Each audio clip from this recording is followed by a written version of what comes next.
출산을 마치고 집으로 돌아온 날 진실은 현관 비밀번호를 누르면서도 손끝이 조금 떨리는 걸 느꼈다.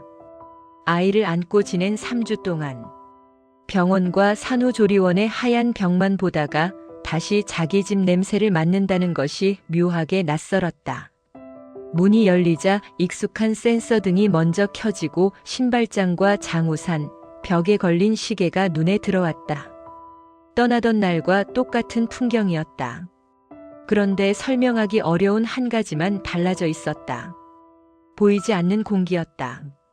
사람 몸에서 막 빠져나온 따뜻한 열기와 샴푸 냄새가 뒤섞인 것 같은 기운이 집안에 얇게 깔려 있었다. 여보, 나왔어. 우리 아들 집에 왔다.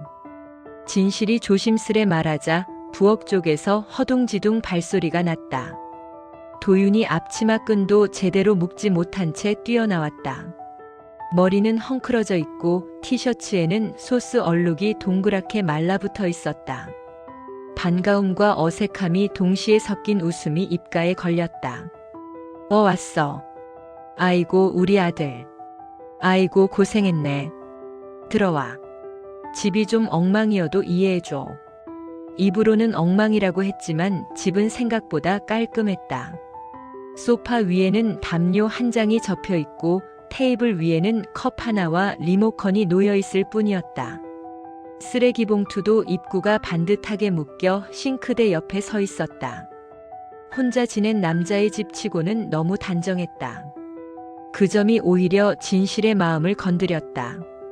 이 사람 원래 양말도 아무데나 벗어 던지던 사람이었는데 진실은 속으로 중얼거리며 안방으로 들어갔다.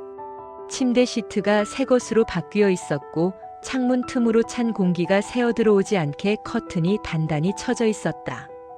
그 대신 낯선 향기가 방 안에 가득했다. 산후조리원에서 맡던 소독약 냄새가 아니라 달콤한 꽃향기였다. 자신이 쓰던 연한 라벤더 향 섬유유연제와도 달랐다. 섬유유연제를 바꿨나? 내가 산 건 이런 향 아니었는데. 아기를 조심스레 침대에 눕힌 뒤 진실은 조리원에 있는 동안 내내 마음에 걸렸던 곳으로 발걸음을 옮겼다. 욕실이었다. 집을 비우기 전날 허리를 부여잡으면서도 욕실을 구석구석 닦았던 기억이 떠올랐다. 배수구 뚜껑까지 들어올려 머리카락을 다 건져내고 솔로 문질러 물때를 긁어냈다. 그날 밤엔 손가락 사이에 머리카락 끈적임이 남아 짜증을 냈을 정도였다. 욕실 문을 열고 스위치를 올리자 형광등 불빛이 하얗게 번졌다. 얼핏 보기엔 깨끗했다. 세면대 위에는 칫솔 2개와 면도기 하나가 가지런히 놓여 있었다. 그런데 왼쪽 구석에 꽂힌 칫솔 하나가 눈에 걸렸다. 진실이 쓰던 칫솔 색은 연두색이었다. 그런데 지금 꽂혀 있는 건 진한 파란색 손잡이의 칫솔이었다. 내가 색을 바꿔달라고 했었나?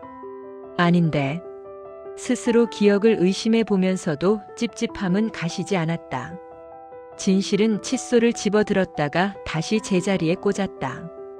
그러다 발밑에서 느껴지는 이상한 감촉에 시선이 바닥으로 내려갔다.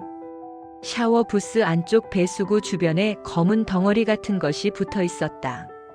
무릎을 굽혀 자세를 낮추자 그것이 무엇인지 바로 보였다. 길게 엉켜있는 머리카락 뭉치였다. 뭐야, 이게 왜 여기 있어?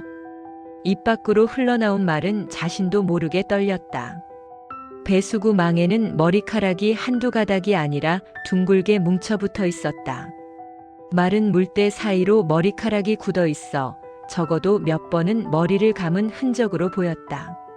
무엇보다 길이가 문제였다. 갓 출산한 진실의 머리는 귀 밑까지 오는 단발이었다. 그런데 배수구에 엉킨 머리카락은 손바닥 2개를 이어붙인 것만큼 길었고 염색한 듯 은은한 갈색을 띠고 있었다. 내 머리는 아니네. 진실은 휴지를 뽑아 머리카락을 조심스럽게 감싸 집어들었다. 손끝으로 전해지는 부드러운 감촉이 이상하게 생생했다. 출산 전에 배수구를 비우며 이제 머리카락 좀 그만 빠졌으면 좋겠다고 투덜대던 자신의 목소리가 떠올랐다. 그날 진실은 배수구를 완전히 비웠다. 그 기억만은 분명했다. 여보. 생각보다 큰 소리가 튀어나왔다. 거실에서 TV를 켜려던 도윤이 깜짝 놀라 욕실 앞으로 다가왔다. 진실이 휴지에 쌓인 머리카락을 내밀자 도윤의 눈동자가 잠깐 흔들렸다. 곧이어 입꼬리를 억지로 끌어올리며 웃음을 만들었다.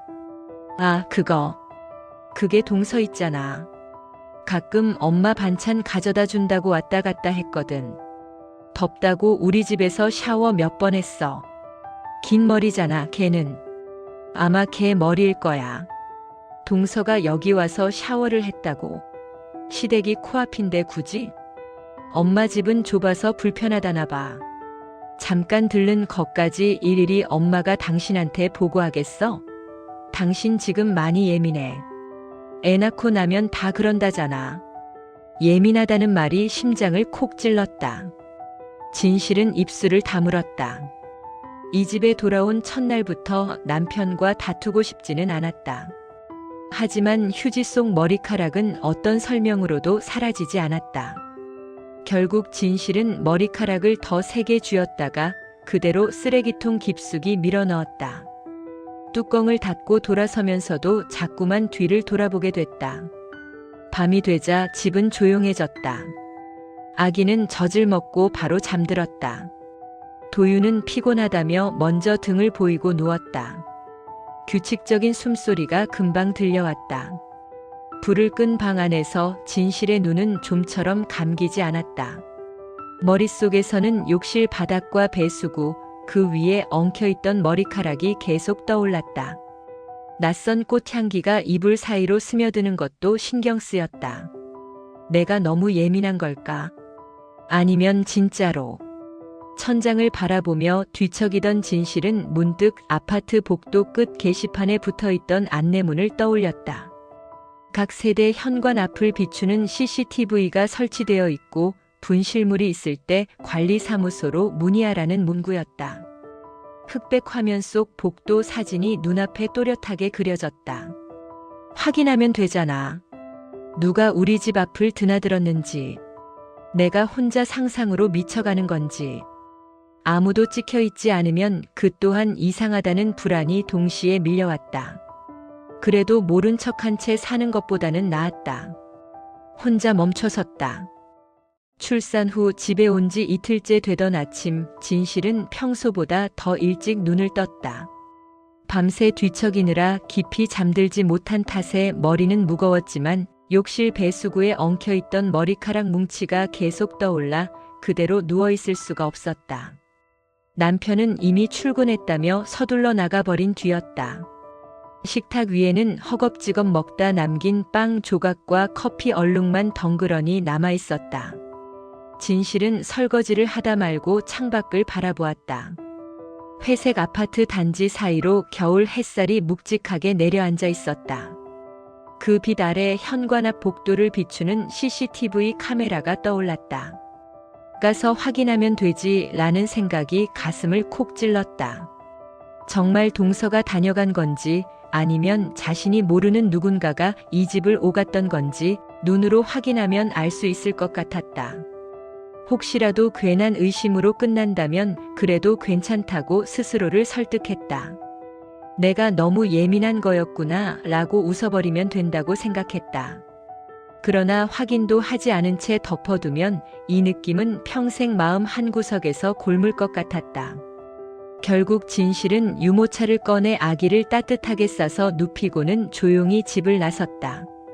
엘리베이터 거울 속에는 아직 부기가 채 빠지지 않은 얼굴이 비쳤다. 피곤에 절은 눈 밑으로 옅은 다크서클이 드리워져 있었고 입술은 말라 있었다. 복도를 따라 내려가며 진실은 자신이 너무 과민한 건 아닌지 여러 번 되뇌었다. 그래도 관리사무소 문 앞에 서자 발걸음은 쉽게 떨어지지 않았다. 문을 열자 오래된 종이 냄새와 묽은 커피 냄새가 동시에 코끝을 스쳤다. 책상 뒤에 앉아있던 초로의 관리 직원이 안경 너머로 진실을 바라보며 물었다. 무슨 일로 오셨냐는 말에 진실은 미리 생각해둔 거짓말을 떠올렸다. 지갑을 잃어버린 것 같아서 집 앞 CCTV를 확인해 보고 싶다고 천천히 말을 꺼냈다. 이 건물에서는 그렇게 말해야만 영상을 보여준다고 예전에 들은 기억이 어렴풋이 남아 있었다. 직원은 층수와 호수를 묻더니 컴퓨터를 켜고 화면을 몇 번 클릭했다. 1203호라고 대답하자 그는 모니터에 뜬 목록을 훑어보다가 고개를 갸웃했다. 며칠 전에 이미 확인하신 걸로 되어 있다는 말이 뒤따라 나왔다. 남자분이 오셔서 지갑을 잃어버렸다고 하며 영상을 봤다는 설명이 이어졌다. 진실은 순간 귀를 의심했다. 남편에게서 그런 이야기를 들은 적이 한 번도 없었기 때문이다. 혹시 다시 볼 수는 없느냐고 묻자 직원은 미안하다는 표정을 지으며 고개를 저었다. 복도 CCTV는 저장 기간이 짧아서 이틀만 지나면 자동으로 덮어쓰기가 된다는 것이다. 남편이 확인했던 날이 마지막 날이었을 거라는 말이 결정처럼 내려앉았다. 지금은 이미 삭제되어 아무것도 남아있지 않다고 했다. 그 말을 듣는 순간 진실의 가슴이 서늘하게 식어갔다. 자신이 모르는 사이 남편이 먼저 영상을 확인했고 아무 말도 하지 않았다는 사실이 더 무서웠다. 지갑을 정말 잃어버렸는지조차 알 수 없었다. 관리사무소를 나와 유모차를 밀고 복도를 돌아 올라오면서 진실은 천장 구석에 달린 작은 카메라를 올려다보았다. 검은 렌즈는 아무 표정 없이 그녀를 내려다보고 있었다. 그 안에 뭐가 찍혀 있었는지 지금은 영원히 알 수 없다는 생각이 가슴을 답답하게 조였다. 집 안으로 돌아오자 진실은 신발도 채 벗지 않은 채 다시 욕실로 향했다. 이미 씻어낸 배수구는 깨끗했지만 대신 선반 위 샴푸병이 눈에 들어왔다. 산후조리원에 가기 전에는 본 적 없는 브랜드 이름이었다. 병 안은 반 이상 비어 있었다. 조리원에 있던 동안 이 집에서 누군가 자주 머리를 감았다는 뜻이었다. 그 사람이 정말 남편 혼자였을까? 진실은 샴푸병을 내려놓고 거울 속 자신의 얼굴을 한참 바라보았다. 의심하는 눈빛이 가장 먼저 보였다. 아이가 잠든 방으로 돌아와 작은 손을 쓰다듬자 잠시 마음이 누그러졌다. 이 아이 앞에서만큼은 아무 일 없던 것처럼 웃고 싶다는 생각이 들었다. 하지만 남편 얼굴이 떠오르는 순간 에그AI엔 불안이 올라왔다. 저녁 무렵 도윤이 집에 돌아왔을 때 진실은 평소처럼 웃으며 맞이했다. 밥을 차려주고 아이를 안겨주며 하루 동안 있었던 사소한 일들을 하나씩 이야기했다. 그러다 조용한 틈을 타 슬쩍 말을 꺼냈다. 오늘 관리사무소에 다녀왔다고 우리 집 앞 CCTV 이야기를 꺼내며 직원이 했던 말을 전했다. 그 순간 도윤의 손이 허공에서 멈췄다. 숟가락을 든 채로 그는 잠시 눈을 내리깔았다가 억지로 웃으며 고개를 들었다. 왜 갔냐고 그냥 지갑 때문에 잠깐 본 거라고 그는 대수롭지 않게 넘기려 했다. 그러나 이미 늦었다. 진실의 귀에는 그의 말보다 말하지 않았던 시간들이 더 크게 울리고 있었다. 동서가 자주 왔다던 말, 지갑을 잃어버렸다는 핑계, 혼자 먼저 CCTV를 확인했다는 사실이 한 줄로 이어졌다. 식탁 위 국그릇에서 하얀 김이 올라오는데 진실의 마음은 얼음처럼 차갑게 굳어갔다. 그녀는 천천히 남편의 눈을 바라보았다. 그 눈 속 어디쯤에 아직 드러나지 않은 또 다른 비밀이 숨어 있는 것만 같았다. 그날 밤 불을 끈 침실에서 진실은 좀처럼 잠이 오지 않았다. 남편은 등을 보인 채 금세 코를 골기 시작했지만 그 숨소리마저 낯설게 느껴졌다. 혹시 내가 괜한 의심으로 이 사람을 나쁜 사람으로 만들고 있는 건 아닐까 하는 생각이 들다가도 말없이 CCTV를 보고도 모른 척한 모습이 떠오르면 다시 화가 치밀었다. 머릿속에서는 자꾸만 다른 장면들이 이어졌다.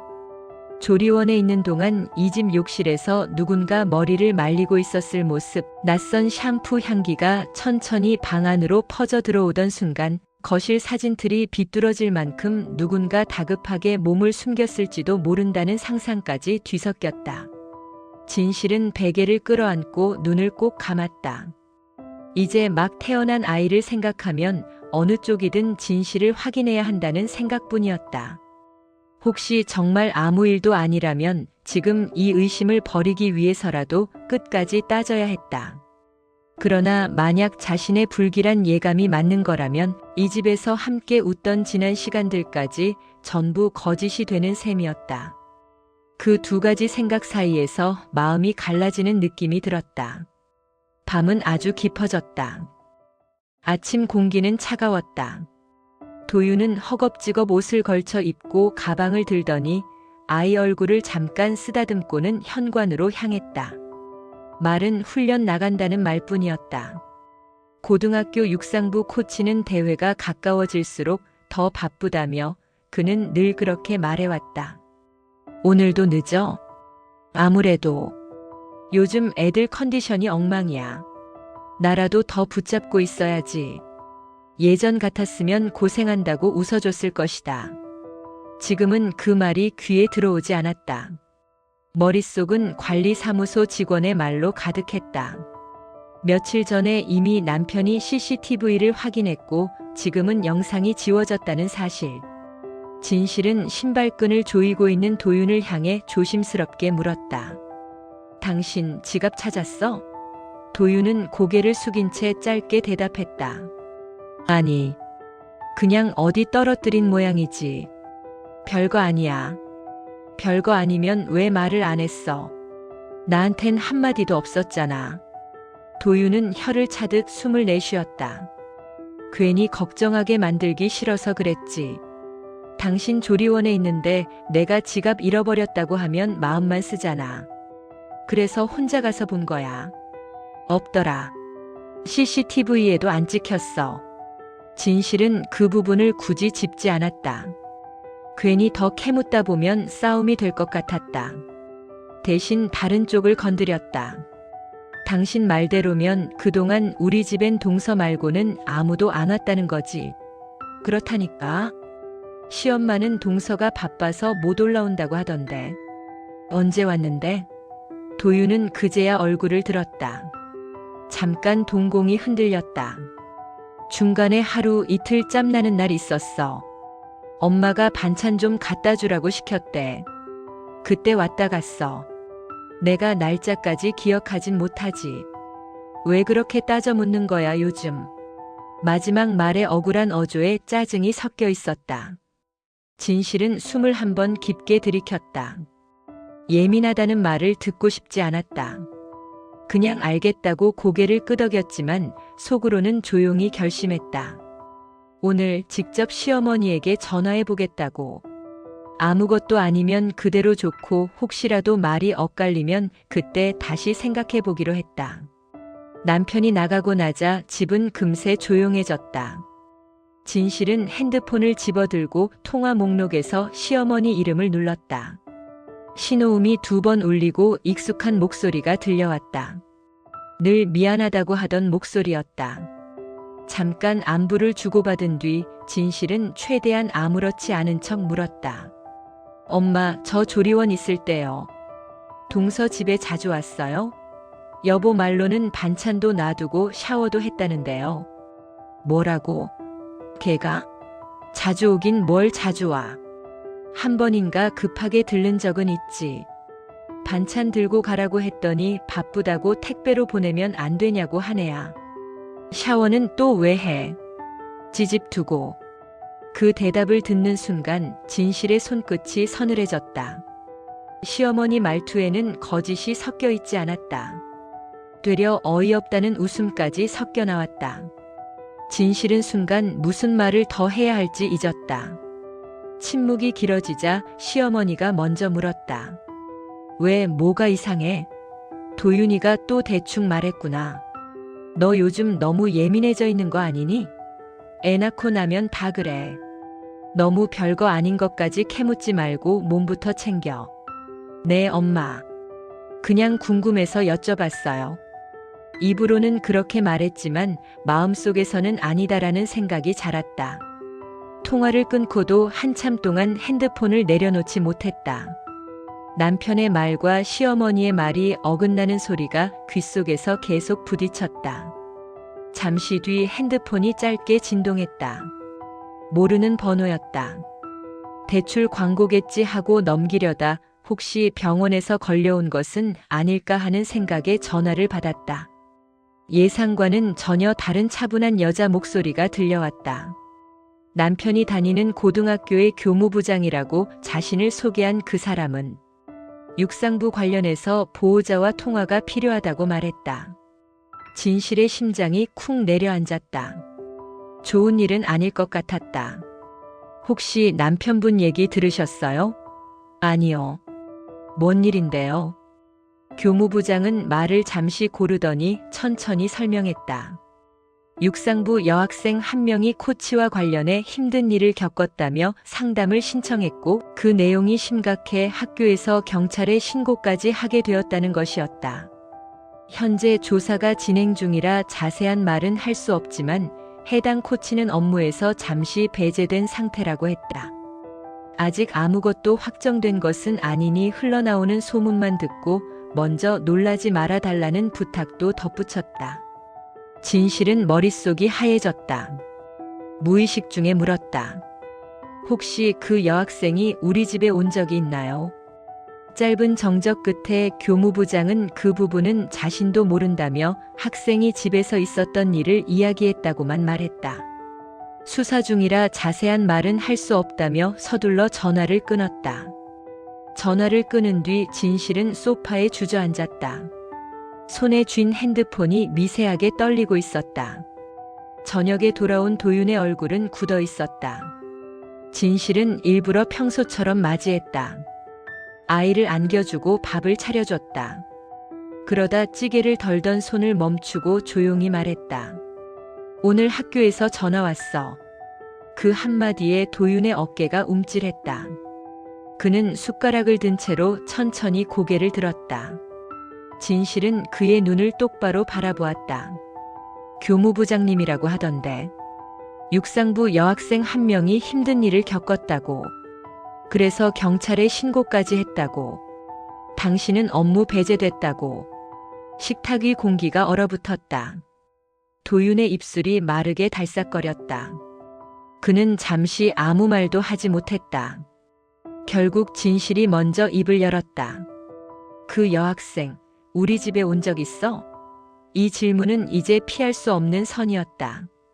도윤은 눈을 감았다가 떴다. 오래된 숨을 토해 내듯 한숨을 내쉬고 나서야 말했다. 한 번. 단 한 번. 책 빌리러 온 적 있어. 그게 다야. 화장실 잠깐 쓰고 책 가져가고 나갔어. 그 뒤로 집에 온 적 없어. 내가 미쳤다고 학생을 우리 집에 들이겠어. 말은 단호했지만 진실의 귀에는 그 말 뒤에 숨어있는 떨림이 더 크게 들렸다. 동서가 자주 와서 샤워했다던 이야기, 시어머니의 대답, 지워진 CCTV, 그리고 이제 여학생의 신고까지. 모든 조각이 제멋대로 굴러다니다가 어느 순간 한 방향으로 맞춰지려 하는 느낌이 들었다. 진실은 숟가락을 내려놓고 손을 모았다. 이 사람이 갑자기 낯설게 느껴졌다. 균열은 이미 조용히 시작되고 있었다. 출근 준비를 마친 도윤은 현관 앞에서 한참이나 신발끈을 만지작거렸다. 평소 같으면 다녀올게. 한마디 남기고 문을 벌컥 열었을 텐데 그날은 이상하게도 손이 문고리에서 떨어지지 않는 모양이었다. 진실은 그 모습을 주방에서 지켜보고 있다가 결국 먼저 말을 꺼냈다. 당신, 나한테 더 말할 건 없어? 질문은 짧았지만 안에 담긴 것은 많았다. 욕실의 머리카락, 지워진 CCTV, 학교에서 걸려온 전화, 여학생의 신고. 쌓이고 쌓인 조각들이 한 문장으로 밀려나왔다. 도윤은 천천히 고개를 돌려 아내를 바라보았다. 피곤하다는 변명 뒤에 숨기엔 이미 너무 많은 것들이 걸려있는 얼굴이었다. 없어. 나도 지금 미칠 것 같아. 거짓인지 진심인지 알 수 없는 말이었다. 진실은 더 캐묻지 않았다. 대신 마지막 한 가지를 확인하고 싶었다. 그 여학생 이름이 뭐야? 서혜리.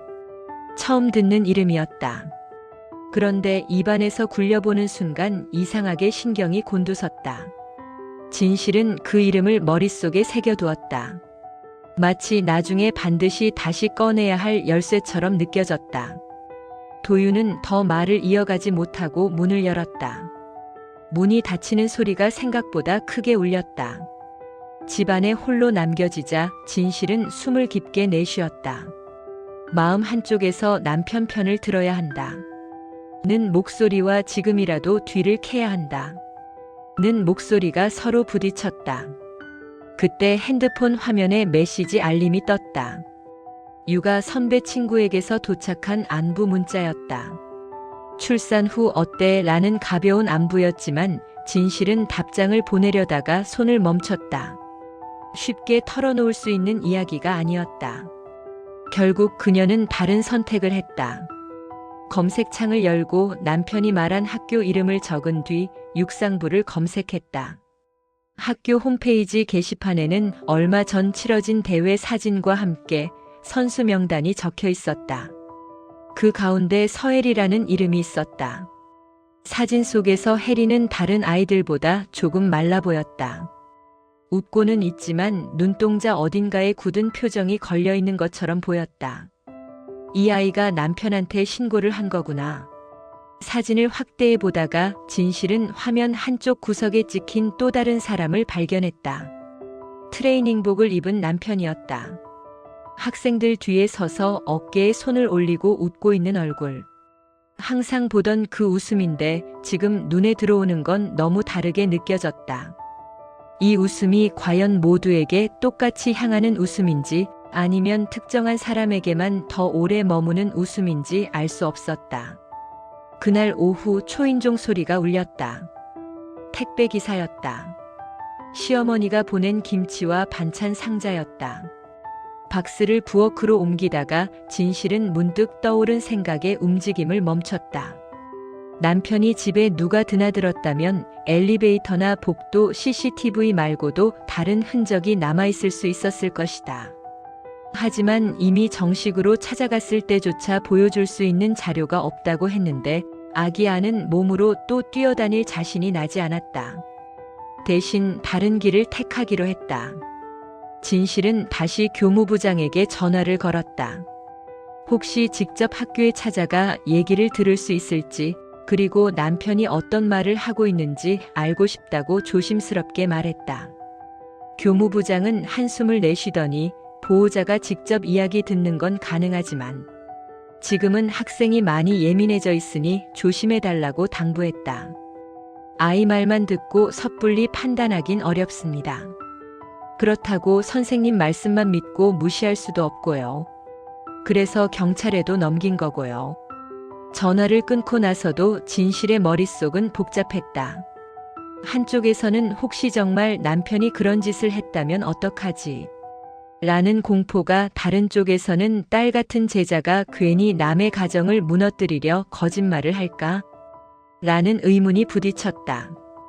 저녁이 되어 도윤이 돌아왔을 때 그는 평소보다 훨씬 지쳐 보였다. 신발을 벗으면서도 아이를 먼저 찾았다. 아기를 안고 한참을 말없이 바라보더니 겨우 입을 열었다. 나 진짜 아니야. 미성년자 건드릴 놈 아니야. 당신 나 알잖아. 진실은 그 말에 쉽게 고개를 끄덕일 수 없었다. 알던 사람이라고 믿어왔지만 이제는 그 안다라는 말이 너무 불안하게 들렸다. 그러면 왜 혼자 CCTV를 보고도 나한테 말 안 했어? 왜 동서 얘기까지 꺼내면서 둘러댔어? 도윤은 입술을 깨물었다. 잠시 침묵이 흘렀다. 그냥 겁이 났어. 당신이 괜히 의심할까봐. 그래서 먼저 지워버리면 아무 일도 없던 것처럼 지나갈 수 있을 거라 생각했어. 잘못했다. 그건 내가 잘못했어. 그 말에 진실의 가슴이 서늘해졌다. 지워버리면 아무 일도 없던 것처럼 지나갈 거라는 발상 자체가 이미 신뢰를 깨고 있었다. 머리카락 하나 지워진 영상 하나가 단순한 해프닝이라기엔 너무 많은 우연이 겹쳐 있었다. 식탁에 마주 앉아 밥을 먹으면서도 둘 사이 대화는 자꾸 빙빙 돌았다. 도윤은 자신이 얼마나 억울한지, 학생이 얼마나 예민하고 감정적인 아이인지, 요즘 세상이 얼마나 무서운지에 대해 길게 떠들었다. 하지만 정작 중요한 부분, 왜 집에 들였는지, 집안에서 정확히 어떤 일이 있었는지에 대해선 계속 말을 아꼈다. 하루 종일 생각해봤어. 진실이 젓가락을 내려놓으며 말했다. 나는 지금 당신 편을 들고 싶은데 당신이 자꾸 내 편을 못 들게 만들어. 자꾸 숨기고 돌려 말하고. 그런 사람을 어떻게 믿어야 할지 모르겠어. 그 말에 도윤의 얼굴이 일그러졌다. 억울함, 분노, 두려움이 한꺼번에 뒤섞인 표정이었다. 나 지금 한 번만 믿어달란 말도 못해? 우리의 얼굴 보고서라도. 진실은 잠시 아이 쪽을 돌아보았다. 아기는 아무도 모르는 얼굴로 손가락을 빨고 있었다. 믿고 싶은데 믿으려면 내가 먼저 알아야 해. 진짜로 아무 일도 없었는지. 나중에 더 큰 거짓말이 튀어나오지 않을지. 그게 제일 무서워. 그날 밤 진실은 결심했다. 남편의 입을 통해서는 절대 진실에 닿지 못할 것 같았다. 그렇다면 다른 쪽에서 시작해야 했다. 신고를 했다던 그 여학생 서혜리. 언젠가 한 번은 직접 만나야겠다는 생각이 마음 한가운데 자리를 잡았다. 그 순간 조용히 금이 가기 시작한 부부 사이의 벽은 보이지 않게 갈라지고 있었다. 출산 후 5째 날 아침 창문을 두드리는 빗소리가 유난히 거슬렸다. 진실은 아기 옆에 누운 채 한참이나 천장을 바라보다가 결국 몸을 일으켰다. 머리맡에는 밤새 수유하느라 비워진 젖병들이 늘어서 있었고 거울 속 얼굴은 전날보다 더 피곤해 보였다. 그런데 피곤함보다 앞서는 감정은 따로 있었다. 남편과 그 학생 사이에 무슨 일이 있었는지 확인하지 않고는 버틸 수 없다는 답답함이었다. 진실은 핸드폰을 집어들고 교무부장 번호를 다시 찾았다. 여러 번 눌렀다 지우기를 반복하다가 결국 통화 버튼을 눌렀다. 신호음이 이어지는 동안 가슴이 쿵쿵 뛰었다. 혹시 너무 나서는 건 아닐까 하는 생각도 스쳤지만 이미 물러설 수 있는 지점은 지나온 것 같았다. 전화를 받은 교무부장은 놀란 기색이었지만 보호자로서 걱정되는 마음은 이해한다며 차분히 말을 이었다. 학생 쪽도 예민한 상황이라 섣불리 직접 연락하는 것은 어렵다고 대신 상담교사를 통해 전달할 수 있는 이야기만 전해주겠다고 했다. 진실은 꾹 참고 묻고 싶은 말을 한 문장으로 줄였다. 남편이 말한 것과 학생이 말한 것이 너무 다르기 때문에 최소한 집에서 무슨 일이 있었는지만이라도 사실대로 알고 싶다고 했다. 교무부장은 한동안 말을 아끼다가 조용히 한마디를 덧붙였다. 남편이 조사에서 한 진술과 학생이 처음 상담실에서 쏟아놓은 이야기 사이에 분명 간극이 있다는 것이었다. 누가 거짓말을 하고 있는지 단정할 수 없지만 둘 중 한 사람은 중요한 부분을 숨기고 있다고. 그 말을 듣는 순간 진실은 속이 울렁거렸다. 통화를 끊고 나서도 한동안 핸드폰을 내려놓지 못했다. 그때 초인종이 울렸다. 택배 기사일 거라고 생각하며 현관문을 열자 예상과는 다른 얼굴이 서 있었다. 옆집 아줌마였다. 아침부터 찾아온 건 처음이었다. 그녀는 조심스러운 표정으로 잠깐 들어와도 되냐고 물었다. 그냥 현관 앞에서 얘기하자고 했지만 그녀가 슬쩍 던진 한마디가 진실의 발목을 붙잡았다. 요즘 학교 쪽에서 시끄럽다면서요 라는 말이었다. 진실은 얼어붙은 채 고개를 끄덕였다. 옆집 아줌마는 누가 시킨 것도 아닌데. 신난 사람처럼 의자를 끌어와 앉더니 동네 학부모들 사이에서 나도는 이야기를 늘어놓기 시작했다. 육상부 코치가 제자랑 썸을 타다가 일이 커졌다는 말, 원래부터 그 학생만 유난히 챙겨줬다는 말, 대회 나갈 실력도 안 되는 애를 억지로 밀어줬다는 이야기까지 온갖 소문이 이미 돌고 있었다. 진실은 머리가 지끈거렸다. 사실인지 아닌지 확인되지도 않은 말들이 벌써 다른 사람. 입에서 자연스럽게 흘러나오고 있는 현실이 더 끔찍하게 느껴졌다. 옆집 아줌마는 한참을 떠들다가 마지막에 이런 말까지 덧붙였다. 사람 일은 모르는 거라고. 애들도 애들이지만 엄마들끼리도 얽히고 설킨 게 많다고. 학부모 모임 나가보면 안다고 했다. 그 말이 이상하게 마음에 걸렸다. 엄마들끼리 얽히고 설킨 것. 진실은 그 표현을 곱씹다가 문득 한 장면이 떠올랐다. 출산 전 도윤이 늦게 들어오던 어느 밤이었다. 학부모 상담이 길어졌다며 늦게까지 있었다는 날, 셔츠 소매에서 맡았던 낯선 향수 냄새가 생각났다. 집에서 쓰는 섬유 유연제와는 다른 향이었다. 옆집 아줌마가 돌아가고 나자 집안은 다시 조용해졌다. 그러나 진실의 머릿속은 더 시끄러워졌다. 속이 타들어갔다. 남편과 여학생 사이의 문제만 해도 버거운데 거기에 학부모들까지 엮여 있을지도 모른다는 생각이 더해지자 숨이 막힐 지경이었다. 이대로 가만히 있으면 남들은 다 아는 이야기 속에서 자신과 아이만 바보가 될 것 같았다. 결국 진실은 또 다른 선택을 했다. 이번에는 남편의 핸드폰을 떠올렸다. 평소 도윤은 핸드폰을 식탁이나 소파 위에 아무렇게나 두는 편이었고 비밀번호도 숨기지 않았다. 하지만 신고 사건이 터진 뒤부터는 샤워할 때도 꼭 침실 서랍에 넣고 문을 닫아두는 버릇이 생겼다. 그 변화가 이제와 더 또렷하게 떠올랐다. 저녁이 되어 도윤이 돌아왔을 때 진실은 일부러 아무렇지 않은 얼굴을 했다. 아이를 안겨주고 웃으며 이야기하고 밥을 차려주었다. 도윤이 샤워를 하겠다며 욕실로 들어가자 진실은 조용히 침실로 향했다. 서랍을 열자 검은색 휴대폰이 눈에 들어왔다. 손이 떨렸지만 여기서 물러서면 평생 후회할 것 같았다. 비밀번호를 눌렀다. 결혼기념일 날짜였다. 잠깐의 정적 후 화면이 열렸다. 가장 먼저 카카오톡을 열려고 하다가 진실은 멈칫했다. 혹시 이미 싹 다 지워버렸을지도 모른다는 생각이 들었다. 대신 최근 삭제 항목을 먼저 눌렀다. 화면에는 삭제된 대화 목록이 몇 개 떠 있었다. 이름을 숨기듯 이니셜로만 저장된 번호들 사이에서 눈에 확 들어오는 이름 하나가 있었다. 해리. 가슴이 쿵 내려앉았다. 진실은 숨을 죽이고 그 대화를 눌렀다. 대화창은 거의 비어 있었다.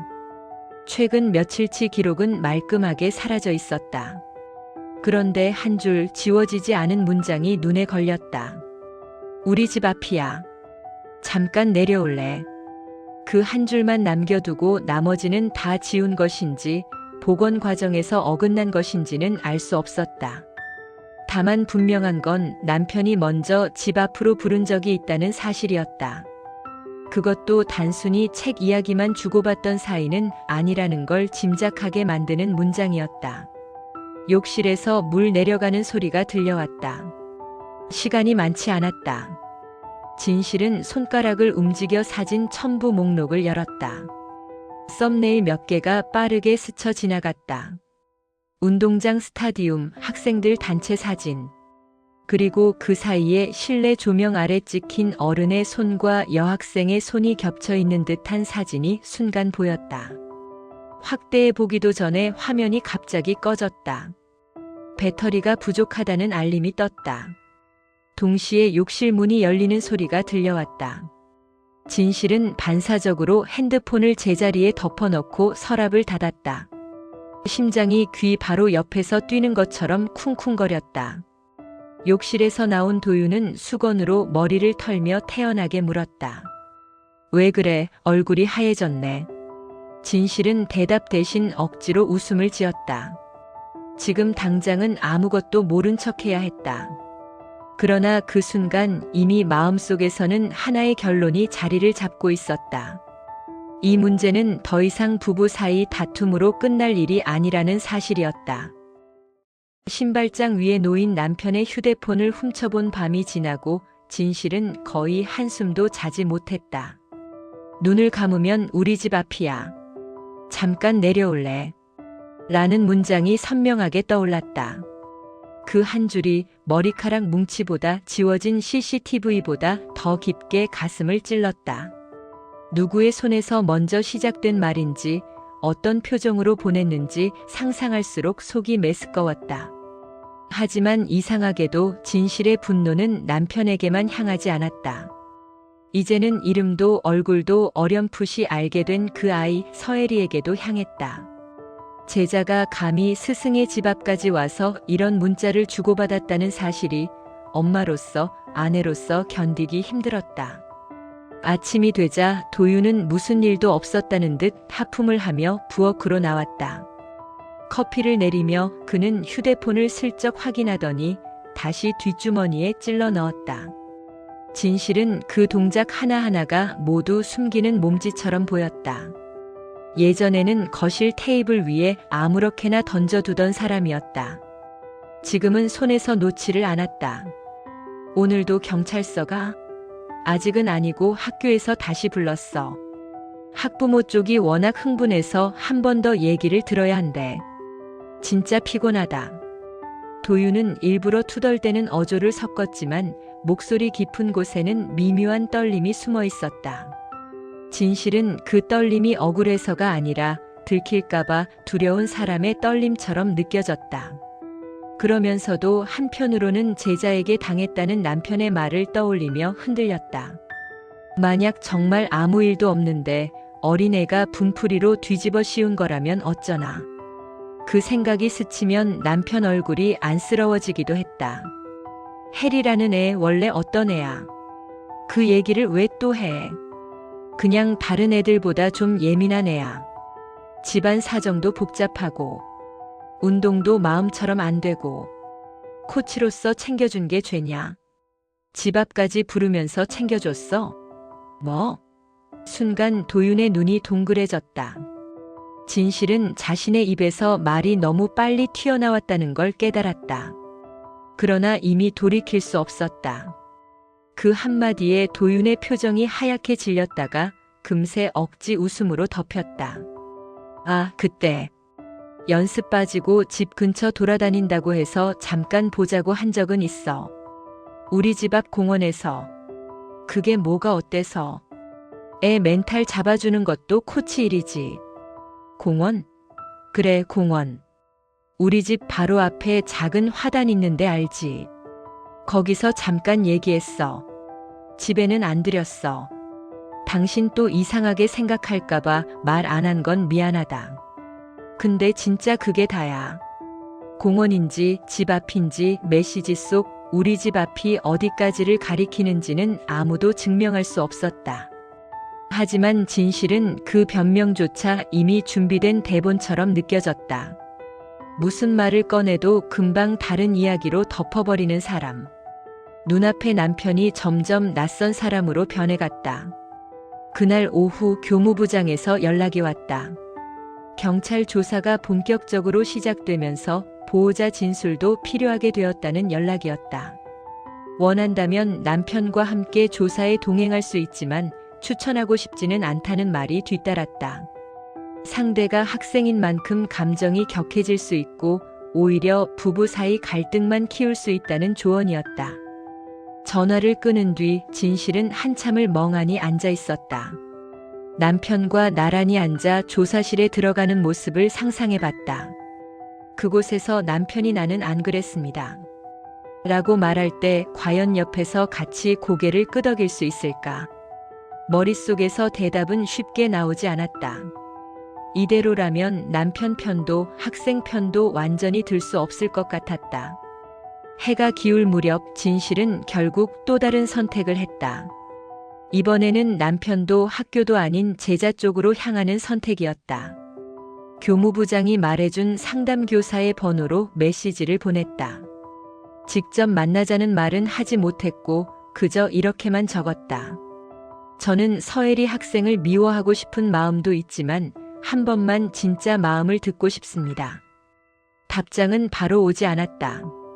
저녁에 도윤이 돌아왔을 때 집안 공기는 더 무거워져 있었다. 아기는 이상하게도 그날따라 칭얼거렸다. 젖을 먹여도 쉽게 잠들지 않았고 안아도 계속 몸을 비틀었다. 진실은 울음을 달래며 거실을 서성이다가 문득 깨달았다. 아이 앞에서까지 이런 공기를 맡게 하고 있다는 사실이 너무 싫었다. 오늘은 어디 다녀왔어? 도윤이 물었다. 아무렇지 않게 묻는 척했지만 가볍게 던진 질문이 아니었다. 진실은 잠시 눈을 피했다가 일부러 천천히 대답했다. 집에 있었어. 어디 가겠어, 내가. 애 낳은 지 며칠 됐다고. 관리사무소 또 갔다 왔나 해서. 그날 이후로 당신 눈이 계속 날 쫓아다니잖아. 마치 범죄자인 것처럼. 순간 억울함으로 포장된 그 말이 진실의 신경을 거칠게 긁었다. 그렇다고 해서 당신이 깨끗하다는 증거도 없잖아. 라는 말이 목까지 치밀었다. 하지만 대신 다른 문장이 튀어나왔다. 당신이 먼저 숨겼잖아. CCTV도 문자도 집 앞에서 만난 것도. 내가 뭘 더 믿어야 하는데. 도윤의 표정이 일그러졌다. 그는 한동안 아무 말도 하지 못했다. 입술만 몇 번 움직이다가 결국 식탁 의자를 3개 뒤로 밀었다. 그래, 좋다. 이번 일 끝나면 당신이 직접 판단해. 내가 괴물이었는지 아니면 괜히 휘말린 건지. 그때까지는 제발 최소한 우리 애 앞에서는 나를 쓰레기로 보지 마. 문이 쾅 닫히는 소리가 뒤따랐다. 욕실로 들어가는 그의 뒷모습이 이상하게 작아 보였다. 진실은 아이를 품에 안고 서 있다가 나도 모르게 중얼거렸다. 누가 누구를 쓰레기로 만든 건데. 그때였다. 손에 쥐고 있던 핸드폰이 짧게 진동했다. 상담교사에게서 온 답장이었다. 해리가 직접 이야기를 할지는 모르겠지만 차분히 들어보겠다는 문장이 적혀 있었다. 그리고 맨 아래 조심스럽게 덧붙인 한 줄이 눈에 들어왔다. 어머님께도 상처가 크시겠지만 그 아이 역시 지금 많이 무너져 있습니다. 진실은 그 문장을 여러 번 읽었다. 가슴 한켠에서 이상한 감정이 일렁였다. 남편을 향한 분노, 제자를 향한 원망, 그리고 이름도 모르는 엄마를 향한 막연한 질투까지 뒤섞여 있었다. 한 집 안에서 시작된 균열은 이제 서로 다른 세 집의 가슴을 동시에 갈라놓고 있었다. 창밖에서는 아직도 비가 잔잔히 내리고 있었다. 진실은 커튼 틈을 살짝 열어보았다. 젖은 복도 바닥을 보며 곧 마주하게 될 진실을 떠올렸다. 피하고 싶어도 피할 수 없다는 걸 알았다. 천천히. 비가 그치고 난 다음 날 오후 하늘은 맑게 개어 있었지만 진실의 가슴속은 여전히 먹구름이 드리워진 것처럼 답답했다. 창문을 열어두었는데도 집 안 공기가 전혀 상쾌하게 느껴지지 않았다. 아기는 낮잠에서 깬 뒤에도 칭얼거렸다. 안아서 토닥이고 다시 눕히고 젖병을 물려도 쉽게 진정되지 않았다. 진실은 결국 아기를 품에 안은 채 거실을 천천히 빙빙 돌았다. 걸음을 옮길 때마다 마음 한쪽이 같이 출렁거렸다. 그러다 문득 화면 속 한 줄 문장이 떠올랐다. 우리 집 앞이야. 잠깐 내려올래. 짧은 그 말이 왜 이렇게 길게 가슴을 긁고 지나가는지 알 수 없었다. 생각할수록 숨이 막혀왔다. 그때 핸드폰이 짧게 떨렸다. 상담교사가 보낸 또 다른 메시지였다. 오늘 방과 후에 잠깐 괜찮으실까요? 해리 이야기를 조금 들을 수 있을 것 같습니다. 그 문장을 읽는 순간 진실의 손끝이 차갑게 식었다. 마음 한구석에서는 피하고 싶다는 생각이 고개를 들었다. 지금 나가서 낯선 아이의 얼굴까지 마주할 힘이 자신에게 있을까? 하지만 다른 한편에서는 이 기회를 놓치면 영영 진실을 들을 수 없을지도 모른다는 조급함이 꿈틀거렸다. 결국 그녀는 짧게 답장을 보냈다. 갈게요. 학교에 도착했을 때는 해가 서쪽으로 많이 기운 뒤였다. 운동장에서는 다른 반 아이들이 축구공을 차고 있었고 본관 뒤편에서는 누군가 휘슬을 불며 호루라기 소리를 울렸다. 예전에는 그 소리만 들으면 남편이 떠올라 오늘도 고생이네 생각하곤 했다. 지금은 그 소리가 가시처럼 귀에 박혀왔다. 교무실 옆 상담실 문 앞에 서자 진실의 무릎이 조금 떨렸다. 문이 열리자 중년의 여자가 조용히 웃으며 손짓했다. 상담교사였다. 따뜻한 차를 한 잔 건네며 그녀는 먼저 자신의 이름을 소개했다.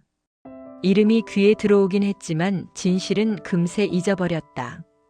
지금 머릿속에는 오직 한 사람, 서엘이라는 이름만이 남아있었다.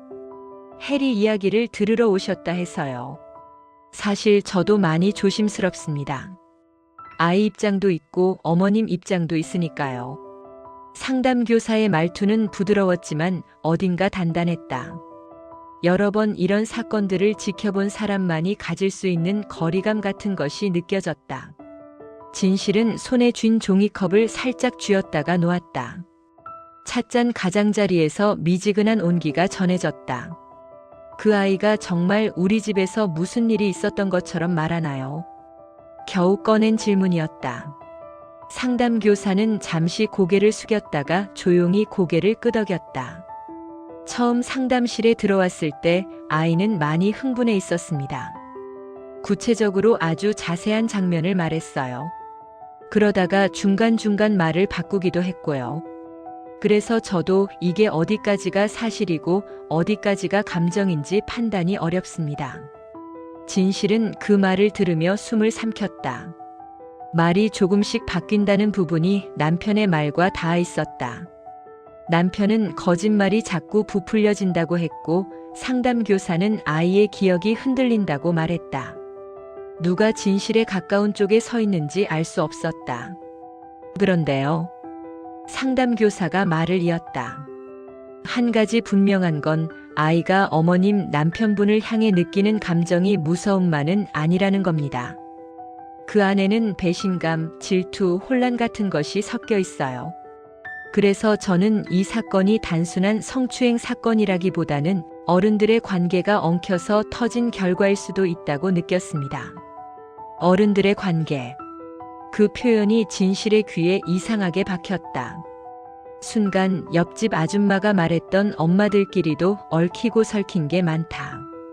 라는 말이 떠올랐다. 진실은 본능적으로 물었다. 혹시 그의 어머니 남편이랑 자주 연락했나요? 상담교사는 바로 대답하지 않았다. 그 대신 서랍에서 서류 한 묶음을 꺼내 테이블 위에 올려놓았다. 상담 기록과 학부모 면담 메모 같았다. 눈으로만 빠르게 훑어보던 그녀가 한 페이지를 접어 올리며 조심스럽게 말했다. 아이 말로는 엄마가 코치님과 자주 통화하고 밤늦게 나가는 일이 많았다고 합니다. 물론 아이 시선에서 본 이야기라 다 사실일 거라고 단정할 수는 없어요. 하지만 해리가 엄마와 코치님을 함께 본 적이 있다는 말은 여러 번 반복했습니다. 그 순간 진실의 등줄기에 차가운 땀이 흘렀다. 출산 전 어느 날 남편 셔츠에서 맡았던 낯선 향수 냄새. 늦게 들어와 학부모 상담이 길어졌다. 고 웃던 얼굴. 자꾸 머릿속 조각들이 맞물리려 했다. 진실은 혹시나 하는 마음으로 물었다. 요즘도 그 애가 우리 집 쪽으로 온 적이 있나요? 상담교사는 고개를 저었다. 요즘은 학교도 잘 안 나오고 있습니다. SNS에 글을 올리고 집에만 틀어박혀 있다고 해요. 아이 입장에서 보면 자기가 믿었던 어른 둘 사이에 어떤 걸 본 것 같더라고요. 자세한 말은 아직 하지 않았지만 내가 본 걸 모르는 척 하지 않겠다. 는 말은 분명히 했습니다. 그 말을 듣는 순간 진실은 마치 누군가 뒤에서 등을 미는 느낌을 받았다. 해리가 본 것. 그게 만약 남편과 그 아이 엄마 사이의 장면이라면 모든 것이 설명됐다. 왜 아이가 남편을 고발했는지, 왜 거짓과 진실을 섞어가며 말을 바꾸는지. 그때 상담실 문이 조심스레 열렸다. 살짝 들린 발소리와 함께 누군가 고개만 내밀었다. 긴 머리가 어깨를 덮고 교복 재킷 소매가 손등을 거의 가릴 만큼 내려와 있었다. 상담교사가 자리에서 일어나 말했다. 해리야, 들어올래? 너한테 꼭 들려주고 싶은 분이 계셔. 문틈 사이로 들어온 아이의 눈이 순간 크게 흔들렸다. 진실과 시선이 딱 마주쳤다. 그 눈동자 속에는 분노도 두려움도 어딘가 미안한 기색도 동시에 섞여 있었다. 아이의 입술이 아주 미세하게 떨렸다. 진실은 자리에서 일어나지도 앉아있지도 못한 채 얼어붙은 사람처럼 굳어 있었다. 입을 열면 무슨 말이 튀어나올지 자신이 없었다. 해리는 문 앞에서 한 발짝 더 다가오더니 낮게 속삭이듯 말했다. 저 알아요. 아줌마가 누군지. 그 한마디에 상담실 공기가 금세 뒤틀렸다. 진실의 심장이 쿵 하고 내려앉았다가 다시 세게 뛰기 시작했다. 이제는 되돌아갈 수 없다는 걸 모두가 알고 있었다. 해리는 문 앞에 서서 숨을 고르고 있었다. 어깨가 작게 들썩였다. 진실은 아이가 도망칠까봐, 또 자신이 먼저 달려들까봐. 의자 끝에 몸을 붙인 채 손가락 하나 움직이지 못했다.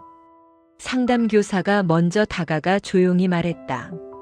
괜찮으니까 잠깐만 들어와서 앉자고, 누구를 몰아붙이려는 자리가 아니라 서로 이야기를 확인하는 자리라고 설명했다. 해리는 바닥만 보다가 마지못해 걸음을 떼었다. 의자 끝에만 걸터 앉더니 두 손을 무릎 위에 포개고 꽉 움켜쥐었다. 손가락 마디가 새하얗게 질려 있었다. 그 모습이 이상하게 마음을 찔렀다. 진실은 순간 이 아이도 누군가의 딸이라는 사실을 떠올렸다. 남편이 그냥 제자일 뿐이라고 말하던 얼굴이 떠오르며 속이 뒤틀렸다. 침묵이 길어지자 진실이 먼저 말했다. 내가 말하는 그 아줌마 맞아. 내가 고소한 그 사람 아내야. 목소리는 차갑게 내뱉고 싶었는데 생각보다 낮고 떨렸다. 해리는 천천히 고개를 들었다. 눈동자 속에는 지친 기색과 함께 어린애답지 않은 날카로움이 번쩍였다. 아기 낳으셨다면서요. 코치님이랑 사는 그 집. 아줌마라는 말과 존댓말이 뒤섞여 이상한 높낮이가 되었다. 진실은 배를 감싸쥐었다. 아직 덜 가라앉은 살과 수술 자국이 손바닥에 느껴졌다. 얘야 라고 부르고 싶었지만 그 부름이 이 아이를 더 자극할 것 같았다. 그래. 나 그 집 안주인이야. 내 말대로 아줌마. 내가 우리 집에 와서 화장실만 쓰고 갔다던 제자지. 해리는 빗둘게 웃었다. 웃음이라기보다는 입꼬리만 올린 표정이었다. 그 사람 아직도 그래요? 제가 화장실만 쓰고 갔다고요? 진짜 끝까지 웃기네요. 아이 입에서 나온 그 사람이라는 말이 가시처럼 박혔다. 남편을 이름으로도 코치로도 부르지 않았다. 그냥 자기 인생 망친 어른 하나를 가리키는 말 같았다. 그럼 내가 말해봐. 우리 집에서 대체 무슨 일이 있었던 건데? 진실은 상담교사를 힐끗 보았다. 상담교사는 개입하지 않고 있었다. 두 사람이 서로에게서 눈을 떼지 못하는 모습을 조용히 지켜보고 있을 뿐이었다. 해리는 치마 자락을 꼭 쥐었다 놓았다. 손이 작게 떨렸다. 처음에는요, 그냥 좋았어요.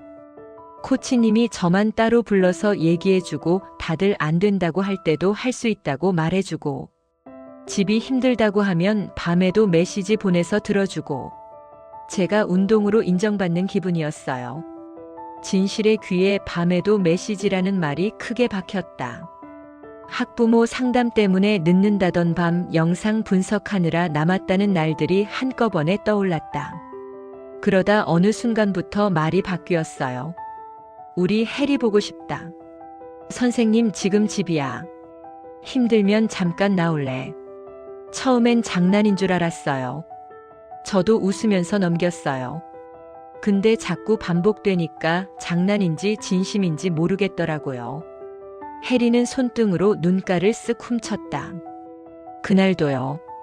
엄마가 친구들이랑 나갔거든요. 집에 저 혼자 있었어요. 그때 문자가 왔어요. 우리 집 앞이야. 잠깐 내려올래. 그냥 집 앞에서 얘기만 할 줄 알았어요. 그래서 슬리퍼 끌고 나갔어요. 진실의 가슴이 덜컥 내려앉았다. 휴대폰 화면에서 봤던 바로 그 문장이었다. 화단 옆에서 학교 얘기, 기록 얘기, 엄마 얘기했어요. 코치님이 웃으면서 다 들어줬어요. 그런데 갑자기 그러더라고요. 우리 여기 말고 위에 올라가서 얘기할까? 그냥 따라갔어요. 아줌마가 집에 있을 줄 알았거든요. 문 열면 아줌마가 있을 거라고 생각했어요. 해리는 숨을 한번 골랐다. 근데 벨 누르면서 그러는 거예요. 오늘은 아무도 없어. 비밀번호 누르고 불 켜고 신발 벗으라고 하고. 이상했어요. 그래도 나가겠다는 말을 못했어요. 그냥 거실 소파에 앉았어요. 금방 나올 수 있을 줄 알았어요. 진실은 자기 집 거실을 떠올렸다. 늘 보던 소파와 가족 사진 사이로 교복 치맛자락이 스치는 그림자가 끼어들었다. 처음에는 농담처럼 어깨를 건드렸어요. 운동하느라 수고했다고. 근데 손이 점점 내려오더라고요. 허리 쪽, 다리 쪽. 제가 손을 떼면서 그만하세요. 라고 말했어요. 코치님이 웃으면서 이 정도는 다 하는 거야. 라고 했어요. 선생님이 해리 아껴서 그러는 건데 왜 그래? 그 말 듣는 순간 내가 되게 싸구려가 된 것 같았어요. 해리의 목소리가 갈라졌다. 그래서 밀치고 나왔어요. 계단 뛰어내려가면서 숨이 안 쉬어지는 것 같았어요. 집에 와서 샤워만 2번 했어요. 그래도 손이 계속 남아있는 느낌이었어요. 진실은 차가운 공기를 깊이 들이마셨다가 내쉬었다. 이 이야기가 어디까지 진실인지는 아직 알 수 없었다. 그러나 이 아이가 그날 이후로 자기 몸을 부끄러워하며 살았을 거라는 상상은 어렵지 않았다. 그럼 왜 그때 바로 말 안 했어? 학교에, 엄마한테, 나한테도. 진실이 물었다. 그냥 그 집에 가지 말았으면 끝나는 거 아니야. 해리는 그 질문에 처음으로 진실을 정면으로 보았다. 그날 밤에 봤거든요. 엄마랑 그 사람. 아이는 입술을 깨물었다. 가게 앞 골목에서 손잡고 걷는 거. 서로 밀치고 웃으면서. 딱 연인처럼.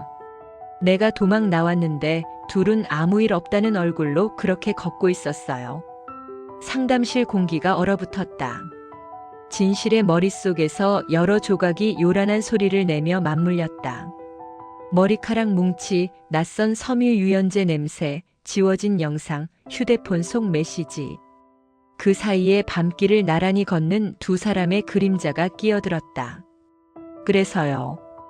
해리가 마지막으로 내뱉었다. 그냥 둘 다 망했으면 좋겠다고 생각했어요. 코치님도 엄마도. 나만 이런 기분으로 사는데 둘이만 아무 일 없는 척 웃는 거 너무 불공평해서요. 그 말에 진실의 심장이 서서히 식어갔다. 남편의 결백을 확인하러 온 자리에서 오히려 자신이 가장 먼저 무너지고 있다는 생각이 들었다. 가슴 한가운데가 텅 빈 것 같았다. 누구를 먼저 미워해야 할지도 알 수 없었다. 남편일까, 이 아이일까, 아니면 얼굴도 모르는 그 엄마일까. 모든 잘못이 한꺼번에 자기 쪽으로 쏟아져 들어오는 느낌만 남았다. 정말 그랬다. 진실은 상담실을 나와 복도를 걸으면서도 제대로 앞으로 나아가고 있는지 감각이 없었다. 머릿속에서는 해리의 마지막 말이 계속 맴돌았다. 코치도 엄마도 같이 망했으면 좋겠다는 말이었다. 진실은 교문을 나와 차에 올랐지만 한동안 시동을 걸지 못했다. 핸들 위에 올린 2 손이 떨렸다. 며칠 동안 억울하다고 자신은 그런 짓을 할 사람이 아니라고 말하던 남편 얼굴이 떠올랐다. 밤길에서 손을 잡고 웃었다던 해리 엄마의 모습은 상상조차 하기 싫었다. 집에 도착했을 때 거실 불은 꺼져 있었지만 신발장 앞에는 남편 운동화가 빗둘게 나와 있었다. 방 안에서 샤워 물소리가 들려왔다. 진실은 기저귀 가방을 내려놓고 그대로 욕실 문 앞까지 걸어갔다. 오늘은 피하지 않겠다는 생각뿐이었다. 물이 멈추고 문이 열리자 도윤이 수건으로 머리를 대충 닦으며 나왔다. 진실과 눈이 마주치자 그는 잠깐 멈칫했다. 학교 다녀왔어. 진실이 먼저 말했다. 도윤의 표정이 굳었다. 누가 뭐라든 아직 결과 안 나왔어. 괜히 휘둘리지 말고. 해리 만났어. 짧은 한마디가 그의 말을 잘랐다. 도윤은 수건을 움켜쥔 손에 힘을 줬다. 상담교사랑 같이. 내가 집에 들였던 그 애. 거기까지 찾아갈 필요는 없었잖아. 도윤의 목소리에는 피로와 짜증이 섞여 있었다. 진실은 그 말에 씁쓸한 웃음이 났다. 내 남편이 미성년자 성추행으로 신고당했는데 내가 어디까지 가야 하는지 당신이 정해. 그의 입에서 제일 먼저 나온 말이 뭔지 알아? 엄마더라. 도윤의 눈썹이 꿈틀거렸다. 걔가 뭐라 그랬는데? 처음엔 좋았대. 제일 많이 챙겨주는 코치라서. 힘들 때마다 밤늦게 문자 보내서 들어주는 사람이라서. 그러다 어느 순간부터 말이 바뀌었대. 보고 싶다, 집 앞이다, 잠깐 나와라. 그러다 결국 우리 집까지 올라왔대. 걔 말을 다 믿는 거야? 안 믿고 싶었어. 근데 나 내 휴대폰에서 본 문장이랑 똑같더라. 우리 집 앞이야, 잠깐 내려올래. 문자 보낸 사람 너 맞지? 도윤은 대답 대신 고개를 돌렸다. 입술을 꾹 다문 채 한참 서 있다가 결국 벽을 주먹으로 내리쳤다. 그래, 집 앞에서 본 건 맞아. 힘들다고 해서 불러낸 건 맞다고. 근데 안에서 그 애한테 한 짓은 반도 안 돼. 그쪽에서 부풀린 거라고. 반이나 했다는 거네. 진실의 목소리가 떨렸다. 허벅지 만진 거, 껴안은 거, 그건 그냥 애 다독이듯 한 거였어. 운동선수 관리할 때 다 하는 터치야. 그걸 걔가 이상하게 받아들인 거라고. 그럼 왜 그날 나한테 아무 말도 안 했어? 집에 왔다 갔다 한 얘기도 카톡도 CCTV도 다 나 때문에 숨긴 거야? 내가 상처받을까봐? 도윤은 입을 열었다 닫았다. 변명할 말이 떠오르지 않는 눈빛이었다. 대신 엉뚱한 질문이 튀어나왔다. 해리가 자기 엄마 얘기도 했어? 했지. 내가랑 손잡고 걷는 걸 봤다더라. 골목에서 밀치고 웃는 거. 둘 다 망했으면 좋겠다고 생각했다더라. 짧은 정적 뒤 도윤의 어깨가 푹 꺼졌다. 그는 소파 등받이에 몸을 기대고 털썩 앉았다. 처음부터 그런 건 아니었어. 그가 낮게 말했다.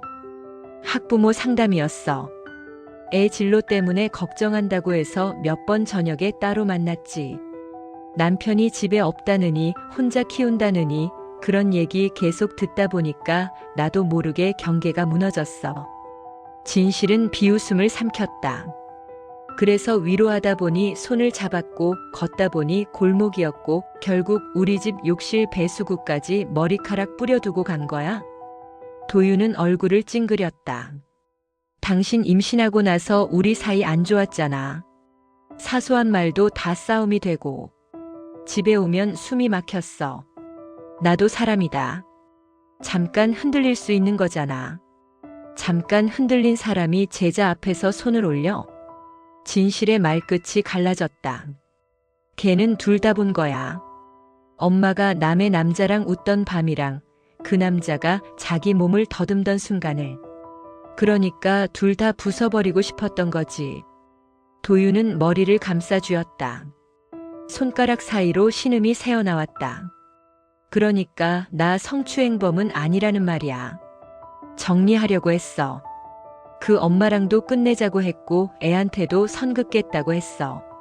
그 전에 일이 터진 거라고. 이미 터졌어. 학교도 경찰도 동네도. 나도. 당신만 아직도 중간 어디쯤 서 있는 척하는 거지. 그때 도윤의 휴대폰이 진동했다. 테이블 위에서 파르르 떨리던 화면에 형사님이라는 이름이 떴다. 그는 잠시 망설이다가 전화를 받았다. 짧은 인사 후 상대방 말에 연신 네 대답하는 소리가 들렸다. 표정이 조금씩 굳어갔다. 전화를 끊고 난 뒤 그는 힘이 빠진 얼굴로 말했다. 오늘 조사까지로는 구속 안 한대. 추가 증거 더 본다네. 무혐의일 수도 기소될 수도 있대. 아직은 모른대. 진실은 안도감이 아니라 공허함이 먼저 밀려왔다. 무혐의든 기소든 이미 이 집은 예전으로 돌아갈 수 없다는 걸 알고 있었기 때문이었다. 당신 이제 어떻게 할 건데? 그녀가 물었다. 학교는 못 나가겠지. 애들도 학부모들도 다 알 텐데. 도윤은 허탈하게 웃었다. 일단 징계위원회 열릴 거고 결과 나올 때까지 대기래. 복직해도 지옥일 거고 잘려도 지옥이겠지. 그는 한참 침묵하다가 진실을 향해 조심스럽게 물었다. 그래도 당신은 내 편 들어줄 수 있어? 적어도 성추행은 아니라는 것만은. 진실은 잠시 눈을 감았다. 해리가 떨리는 목소리로 둘 다 망했으면 좋겠다고 말하던 장면이 떠올랐다. 난 이제 내 편도 그의 편도 못 들어. 눈을 뜨며 진실이 말했다. 나는 내 편 들기도 바빠. 내 인생, 내 아이. 그나마 할 수 있는 건 사실을 있는 그대로 보는 것뿐이야. 당신이 성추행범이 아닐 수는 있지. 대신 바람난 남편이라는 건 확실해졌고. 말이 끝나자 둘 사이에 깊은 침묵이 내려앉았다. 그 침묵 속에서 예전에 함께 웃던 시간들이 서서히 다른 색으로 발해가는 소리가 들리는 것만 같았다. 진실은 아이 울음 속에서 자신의 미래가 이미 다른 방향으로 기울고 있음을 느꼈다. 돌아갈 길은 없었다. 진실은 소파 끝에 앉아 있었다. 거실 바닥으로 저녁 햇빛이 길게 번지고 그 위에 도윤의 발 그림자가 흔들렸다. 며칠째 싸우고 달래고 말을 아끼다가 이제 둘 사이에는 이혼이라는 단어만 남아 있었다. 옆방에서 들려오는 것은 아이의 고른 숨소리뿐이었다. 그 작은 숨이 아니었다면 이 집이 이미 무너져 버렸다는 사실을 더 빨리 인정했을지도 모른다. 테이블 위에는 이혼 합의서가 놓여 있었다. 흰 종이 위에 또박또박 인쇄된 문장들 사이로 이름을 적을 칸만 텅 비어 있었다.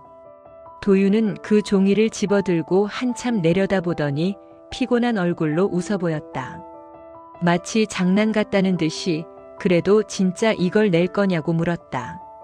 진실은 대답 대신 잠시 눈을 감았다 뜨고 합의서 모서리를 손끝으로 천천히 밀었다. 머리카락 뭉치를 발견했던 욕실, 지워진 CCTV, 우리 집 앞이야. 잠깐 내려올래? 라는 문장, 그리고 상담실에서 마주친 해리의 눈빛까지. 그 모든 장면이 이 종이 위에 겹쳐 있었다. 난 아직도 성추행한 적은 없다고 생각해. 도윤이 말했다. 선 넘은 건 인정하는데 그건 그의 엄마랑 사이에서지 걔랑은 아니야. 그 애가 우리 둘 다 망하게 하려고 거짓말을 섞은 거라고. 진실은 그 말을 가만히 들었다. 해리가 떨리는 목소리로 둘 다 망했으면 좋겠다. 라고 말하던 순간이 떠올랐다. 누가 더 많이 잘못했는지 저울질하는 일은 이제 의미가 없었다. 이미 모두가 충분히 무너져 있었기 때문이다. 며칠 뒤 경찰서에서 공식 통보가 왔다. 미성년자 성추행 혐의, 증거 불충분으로 불송치. 조작된 메시지 캡처와 엇갈리는 진술, 해리의 감정이 섞인 폭로가 결론을 흐렸다. 종이에 찍힌 혐의 없음이라는 글자를 보며 도윤은 겨우 한숨을 돌렸다. 자기 말이 맞았다며 최소한 법은 자신 편을 들어줬다고 말했다. 그러나 진실은 그 종이를 보는 순간 이상하게도 아무것도 느껴지지 않았다. 억울함이 풀리는 것도 아니고 남편을 다시 안아줄 용기가 생기는 것도 아니었다. 법이 아니라고 한다고 해서 그동안의 거짓말과 배신이 사라지는 것은 아니었다. 이 집 안에서 무너진 것들은 이미 판결문 밖의 일이 되어버렸다. 해리와 엄마는 도시를 떠났다. 상담교사를 통해 전해 들은 소식에 따르면 전학을 가고 운동도 그만두었다고 했다. SNS에 올렸던 글들은 모두 지웠지만 이미 퍼질 대로 퍼진 소문은 어디까지 따라붙을지 알 수 없었다.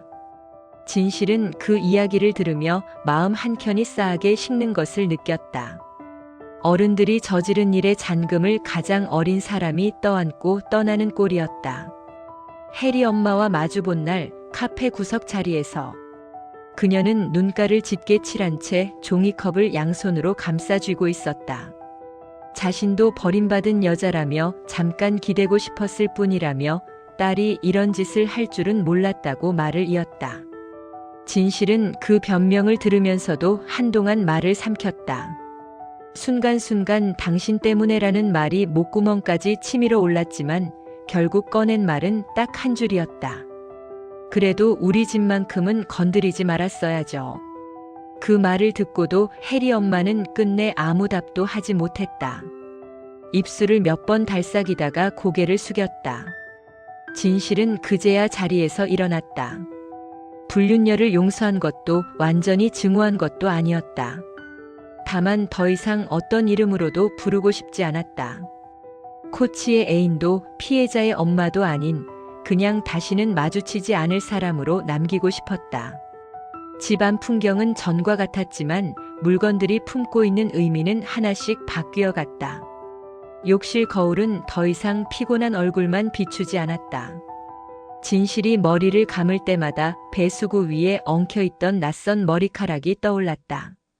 거실 가족 사진 속 세 사람은 더 이상 한 팀이 아니었다. 진실은 어느 날 조용히 의자를 끌어와 액자를 내려 사진을 빼냈다.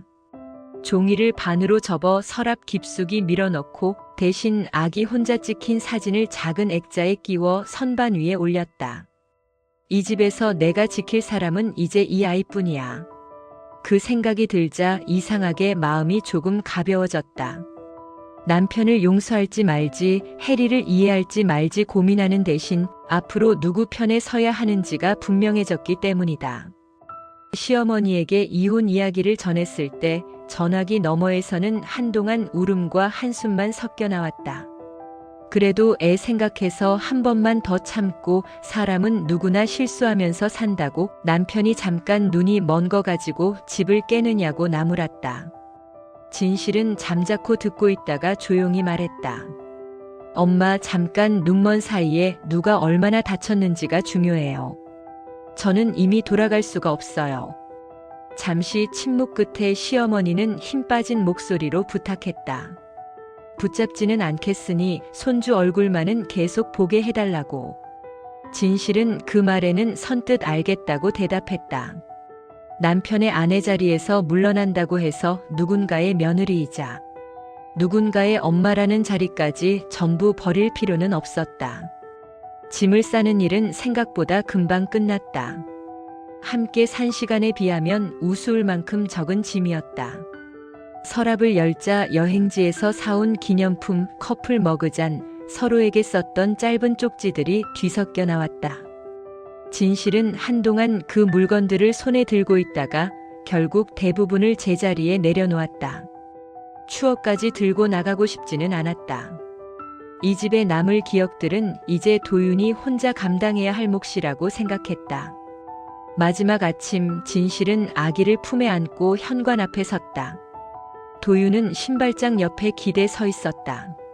수없이 연습했을 사과와 변명이 입술 끝에서 맴도는 듯 했지만 결국 그가 꺼낸 말은 짧았다. 미안하다. 진실은 그 말에 고개를 끄덕이지도 돌리지도 않았다. 그저 조용히 신발을 신고 문을 열었다. 차가운 복도 공기가 밀려 들어왔다. 그녀는 단 한 번도 뒤돌아보지 않고 엘리베이터로 걸어갔다. 거울에 비친 자신의 얼굴과 잠든 아이를 바라보며 마음속으로 작게 중얼거렸다. 이젠 누구 편도 아니고 우리 편으로 살 거야.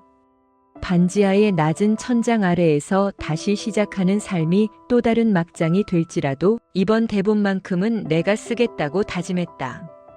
천천히, 아주 천천히 숨을 고르며 밤을 맞았다. 오늘의 사연은 여기까지입니다. 여러분이라면 이런 상황에서 어떻게 하시겠나요? 댓글로 의견을 남겨주세요. 오늘 영상이 마음에 드셨다면 구독 버튼 한번 눌러주시고요.